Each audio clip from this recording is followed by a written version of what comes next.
My Lords, until May, I was the leader of a council for 17 years. Under my leadership, every single home lost to Right to Buy was replaced and then some. We delivered 1% of the entire national affordable housing stock each year through the 2010s.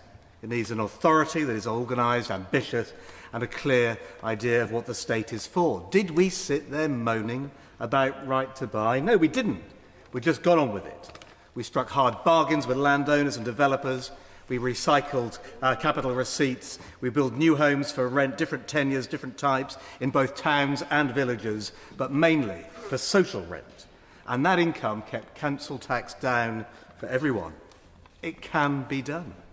Throughout the 2010s, it certainly helped that there was a 25% new homes bonus kicker for the delivery of new homes under social rent. And it certainly helped when the last government changed the rules. So we got to keep all the money to reinvest in new homes rather than see it go to the Treasury, and particularly for temporary and short-term accommodation where the need has become suddenly greater following COVID.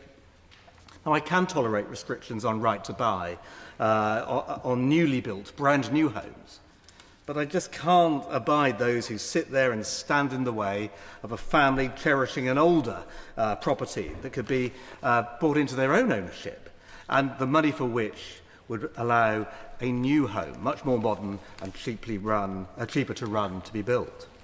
For too long, blaming the Right to Buy has been an excuse for inaction on house building by councils.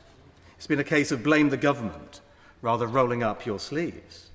And I'm disappointed that the government is diluting the incentive for families to take the plunge, to seek more security and a stake in society. And I'm particularly regretful that the Statutory Instruments Committee had to drag the full extent of these regressive proposals out of government, who either had not or who did not want to show how many families would be disadvantaged by this proposal.